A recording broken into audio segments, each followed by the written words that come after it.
Hello everyone, Charles Watts here, the Arsenal correspondent at Goal, joining you on Saturday. Premier League is back today, but one more day for Arsenal Man City tomorrow at the Emirates. I thought I'd pop on here, talk about a little bit about that game later on. Just a couple of things to talk about first of all, and then I will end with sort of team news and predicted 11, that sort of thing, looking ahead to that big game against Manchester City on Sunday at the Emirates. Look, you see up there? The picture's back. I'm not putting it behind me anymore, balanced precariously after what happened. I'm sure most of you know what I'm talking about. So it is back now, fully glassed and in its usual place on the wall, not balanced precariously on there to smash in front of you all once again. Anyway, enough of that. Let's start with sad news this morning, disappointing news. Certainly, I'm sure some of you have seen it. Willian taking to social media yesterday to show that he had been racially abused on his Instagram, put up a couple of messages that he'd received, put them up on his Instagram story saying that this has to stop. Really disappointing to see. Disgusting behaviour once again that we're seeing time and time again on social media, with racial abuse being aimed at black players just constantly now. It's every week we're seeing more and more stories about it. Something absolutely needs to be done. The authorities, the social media companies need to hold their users somehow to account. This can't be allowed to just go on with people being able to get away with it. Yes, their accounts can get shut down, but then they can open them up straight again and continue doing it with a different account, hiding behind another fake name, fake profile. So something needs to be done about it. And Arsenal released a statement on it saying this is another depressing example of what is sadly happening to our players and many others on a regular basis. Social media is one of the ways our supporters across the world can feel closer to the club and our players, but across football and beyond we've seen an online world poisoned by hateful, racist and discriminatory words. As our chief executive Vinay Venkateshwar said yesterday, we cannot underestimate the impact abuse has on individuals,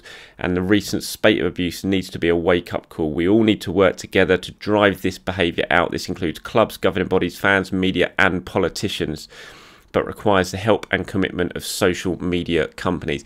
Absolutely spot on statement there from Arsenal. Like I said, this is a very difficult one to get on top of in terms of how social media is used and what the social media companies do and what regulations can be brought in to try and stop it. But something needs to be done, because it can't continue to be going on like this, because like the statement there, like Vinay said earlier on in the week, you can't underestimate the impact this has on individuals. People think, oh, they're footballers, they can take it. Of course they can't. It doesn't matter who they are. They're footballers. They've got how much money or how little money. It doesn't matter. You're, at the end of the day, you're a human being, and you're getting targeted with abuse like that, and racial abuse as well. It's just absolutely disgraceful, and Arsenal quite right to take a tough stance on it. Their statement continued: through Arsenal for everyone, we strive to ensure that everyone connected to the club feels an equal sense of belonging. We will continue to celebrate our diversity and use our platforms to educate others and continue our zero tolerance approach to discrimination. We commit to using our voice and network to strengthen measures and action taken by relevant authorities to punish those responsible for this abuse, which affects us all. Where any individual is found to have an Arsenal membership, they will be banned. We cannot and will not let racist and hateful abuse become a normalised part of the game. It's a really good, strong statement from Arsenal, condemning the abuse targeted towards Willian. We've seen it with Eddie Nketiah this week as well. Just disgraceful. It's just, I don't understand it. I can't get my head around it, and it needs to stop. Absolutely needs to stop. And hopefully Arsenal can find out who did this one to Willian, and to I think they already have to Eddie, but to Willian it's going to be hard. I saw one of the accounts was just a fake profile type account, so how do you trace that? And that's where the social media companies need to take more of an active role in this. You can't continue to wash your hands of it. They've got to do something. If you put up an online video that goes against licensing agreement of the Premier League, it gets taken down like that. The social media companies are on it straight away. So if they can act that quickly to stop a video of a goal being broadcast around the world, that they can certainly do more to stop racial abuse being so rife on their platforms. It's awful, it's disgraceful, and it needs to stop. Okay, so from that, sad news there on what's happened with Willian and the statement Arsenal released. I just want to talk about a little bit about Reiss Nelson. He played last night for the under-23s, lost 2-0 to Manchester City. It's just a wasted season for Reiss Nelson. I just can't believe we've got to the stage now where he's basically going to be playing under-23s football between now and the end of the season. It's It's such a shame what's gone on Reece, because it looked at it for a time this season, certainly in the Europa League, he was playing well, he started to score goals, and Mikel Arteta said he clicked, and you thought, he might have a part to play between now and the end of the season, but he's completely gone off the radar again. Now he finds himself playing with the under-23s. This wasn't the first time he played for him recently. He didn't even get in the squad when there's 9 substitutes in against Benfica in midweek. And for whatever reason, for whatever happened, and I'm not sure exactly what's gone on with Reece, he's totally fallen out of favour with Mikel, but I do think Arsenal wanted him to go out on loan in January. The opportunity was there, and Reece and his advisors decided not to take it. They didn't get the right club.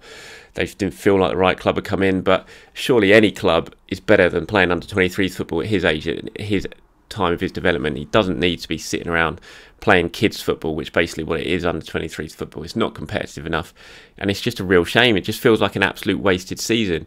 Certainly a wasted second half of the season for Reece Nelson. When you look at what Smith Rowe's doing, what obviously Bukayo Saka's doing, and when they were coming through, Nelson was as talented as all of them, and he still is very, very talented. He has struggled, unlike those two, to really turn it on the senior stage when he has had his opportunities, but to be playing under 23s football is just such a waste now. He deserves more than that, and whatever has happened in January, whether I'm sure Reece and his advisors will say that Arsenal could have done more to help him get a better loan move, but Arsenal will certainly say, and I know they do say that they were wanting him to go out on loan, they were willing for him to go out on loan, but Reece opted not to do it. Some of the options were put to him, he turned them down and decided to stay. So it's just a shame that both sides couldn't find a better solution to this one, because seeing Reece Nelson playing for the under 23s now on a regular basis is just harmful to his career, harmful to his development, and it's no good for anyone. So that's a real shame. Hopefully in the summer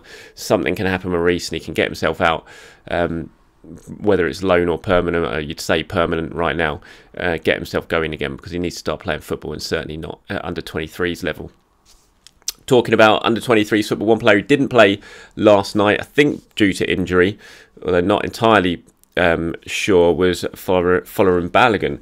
Obviously we all know very well what's going on with Balogun and his contract up in the summer. Looks like he'll be heading off on a free transfer somewhere. Lots of interest across Europe, Germany, clubs in England as well. Arsenal still hopeful that he will sign. Mikel Arteta saying the other day that he was still positive that he was signing, that he thinks that Balogun still wants to stay. But former Arsenal youth player Benik Afobe has been talking about Balogun. He was talking on the Beautiful Game podcast, and he urged Balogun to leave, said he should leave really. Said it all depends on your positioning and who's ahead of you. Balogun, he's good, I've seen him play. I think it's the right decision for him to leave. The captain, Pierre-Emerick Aubameyang, is number 9. The other number 9 is top goal scorer this season, Lacazette. And Eddie Nketiah is a couple of years older than him and has also done well.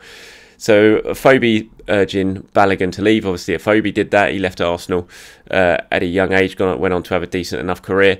In terms of what I understand of the situation, Arsenal, like Mikel said, still they haven't absolutely given up hope on him, but the fact that he's not involved at all at the moment certainly suggests to me that they think that they're fighting a bit of a losing battle with Balogun, and that he will leave at the end of the season. His agent has kind of got previous with this. They know he's got a bit of a pattern for take his players to Germany, try and kick them on, get them to kick on there, play regular senior football, value shoots up, and then the world is their oyster. So I think Arsenal are going to find it incredibly difficult to keep Balogun now, despite continuing to try and do so, and that's going to be a big shame, because I think we all know that Balogun looks like a special talent, and we all wanted him to be playing for Arsenal between now and certainly the next 4 or 5 years of his career.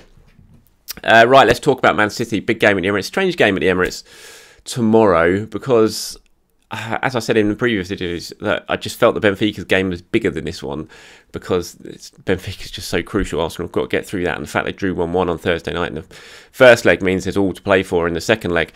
And so you go into this Man City game, although it's a big game, you go to Arsenal got a terrible record against Man City. I think they've lost their last 10 league games in a row against Manchester City, which is just horrendous form against them. Whether it's home or away, it tends to be 3-0. And City obviously coming into this on the back of 17 straight wins. I think it's that their last time they didn't win was a 1-1 draw with West Brom on December the 15th. The last time they lost was that game at Spurs in November. They're just ripping teams to shreds week on week now. I watched them against Everton in the second half and it was relentless in that game. They just did not stop Everton, couldn't get out of their half. I was just watching that game thinking, oh my God, this is going to be bad on Sunday. And so it's a weird one. You think, what are you going to do team selection-wise? Because obviously everyone played on Thursday night. They had to travel back from Rome. They've got a big game on Thursday night in Athens that they've got to get to. So surely you're going to rotate your side a little bit in this one. But you don't want to go too weak because Man City are then going to smash you. But as a lot of people keep saying to me on social media, it doesn't matter who we're going to play, we're going to get smashed. Now, I don't agree with that. I think that's a very defeatist attitude. I think Arsenal have shown they beat Man City last season in the Cup. They beat Liverpool last season in the league at the Emirates when everyone thought Liverpool were going to tear them apart. Beat Chelsea in the Cup final when most people didn't give them a chance. So Arsenal have shown they can beat the big teams this season. It's just Man City that when they come up against in the league, there seems to be a little bit of a mental thing going on there. But Arteta was asked about him this week, and he said yesterday what they have done is react to a difficult moment, talking about the start of their season. A big team has to do that when everyone is doubting their ability to compete again and be the team they are. They've reacted in a really convincing way, all united and doing what they do best, being very consistent and winning games very comfortably. I think they're the best team in Europe at the moment. The way they're performing, the football they're playing, the consistency of their results, take all of that and it makes them the best team. So we have a exciting challenge ahead of us on Sunday. Yes, certainly an exciting challenge. Can think of some other words to describe it as well. It is going to be a really difficult afternoon for Arsenal. We all know that, and it's going to be intriguing to see what Mikel Arteta does. He's got some big decisions to make when it comes to the team selection. Certainly with that game against Benfica to come on Thursday night. What do you do up front? Do you bring in Martinelli? Do you bring in Pepe? Do you bring in Willian? Do you bring in Lacazette? None of these guys really got a look in midweek. They came on late on in those games. Lacazette didn't even come on. I think you certainly start Lacazette up front. I think he will start. I'll be very surprised if Aubameyang leads the line again. I think Lacazette will come in. I think Martinelli will probably come in. I think Pepe will come in. I wouldn't be surprised to see Willian come in, but just because Odegaard's played a little bit less than everyone else, Odegaard might continue at number 10 and Willian might find himself on the bench. But I think Pepe will be on the right and I think Martinelli will be on the left. There'll definitely be some rotation going on. I think Rob Holding will probably come in at centre-back, either for Luiz or Gabriel. I'd suggest it'll probably be Luiz, just to rest Luiz a little bit. But it could be the other. It could be the other as well. You've got Pablo Mari as well, back fit. Now, can you really play Ceballos and Xhaka again, given they played so much recently and Partey's injured? I think probably El Neni might come into the equation, perhaps for Ceballos. So there's lots of big decisions for Mikel Arteta to make as well. Kieran Tierney's obviously back. Do you get 60 minutes in his legs before Thursday night? And then which fullback do you rest? Do you rest Cedric or do you rest Bellerin and move Cedric to right back? So there's lots of big decisions. It's going to be an intriguing one this time to see what 11 Mikel goes for. I will do my predicted 11 at the end of this video, but I already know it's going to be completely wrong because there's going to be so many changes. It'd be virtually impossible to predict this one and get it spot on.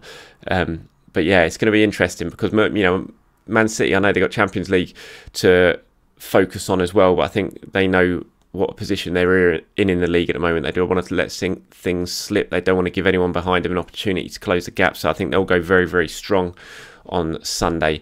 And Mikel Arteta will probably expect that as well. And he'll have that in his mind when he names his team selection to face what's looking like the runaway champions at the moment. But we'll wait and see. In terms of team news for Sunday's game, we'll start with Arsenal. And Thomas Partey is really the only main one at the moment, unless someone's had any setbacks from Thursday night that we don't know about. But Thomas Partey, obviously, I said yesterday, definitely not going to make this one, probably not going to make Thursday night as well. If he is going to return soon, it will be for the Leicester game at the earliest, I would suggest, from people that I've spoken to close to Thomas Partey. He's back training sort of individually at the moment, not with the rest of the group, so he's still some way off with that hamstring injury he's suffering from. And then, but other than that, I think Arsenal are in pretty good shape.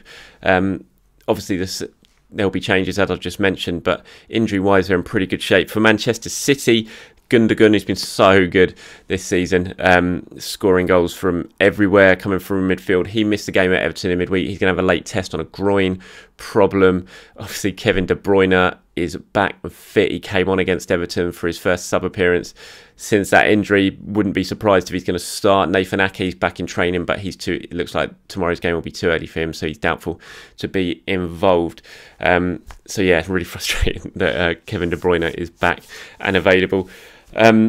Right, before I go then, I'll do my predicted 11s, and like I said, this one is so hard to predict because I just think there's going to be plenty of changes with Thursday night's game in mind, but this is what I'm going to go for. Remember, this isn't on information that I've received from Arsenal or anything like this. This is just me trying to predict what Mikel Arteta might do. So I'm going to go with Bernd Leno in goal. I'm going to go Cedric at right back. I think he's going to give Hector a rest and play Cedric at right back. Holding and Gabriel as the centre back, and then Kieran Tierney as left back. In midfield, I'm going to keep with Granit Xhaka and play and say that Mo Elneny might come in next to Xhaka, and then up front Pepe on the right, Odegaard at number 10, Martinelli on the left, and Lacazette leading the line. So quite a lot of changes there, especially in the forward line for me, but I just think he's going to try and freshen things up a little bit and keep some of those players who have played so much football, Saka, Smith Rowe, players like that. It's just going to give them a little bit of a rest ahead of that Thursday night game. So I'll run through that one more time. Leno, Cedric, Holding, Gabriel, Tierney, Xhaka, Elneny, Pepe, Odegaard, Martinelli, Lacazette. That's my predicted 11 for Arsenal. And for Manchester City, having spoken to our Manchester City reporter at goal, Jonathan Smith, he's gone for this for their predicted 11. Ederson, Walker, Stones, Diaz, Zinchenko, Rodri, De Bruyne, Bernardo, Sterling, Mahrez and Jesus. So he thinks Kevin De Bruyne will come in for his first start. He thinks Phil Foden will get a little bit of a rest. Jesus up front, still no Aguero, but a very strong and scary looking team. I'll run through that one last time. Ederson, Walker, Stones, Diaz, Zinchenko, Rodri, De Bruyne, Bernardo, Sterling, Mahrez and Jesus. That is the Man City predicted 11 from our Manchester City correspondent, Jonathan Smith. Right, that's it, everyone. Thank you very much for watching. I will be at the Emirates tomorrow. Looking forward to this one. And I will try and join you before the game. Again, I'm going to be on Instagram Live on the Goal account reacting to the team news. So if I don't have time to do a live YouTube on here reacting to all that, please do join me on the Goal Instagram account, and I will try and do my usual post-match player ratings as well. Thanks for joining me, everyone. Enjoy the rest of your Saturday, and I'll speak to you very soon.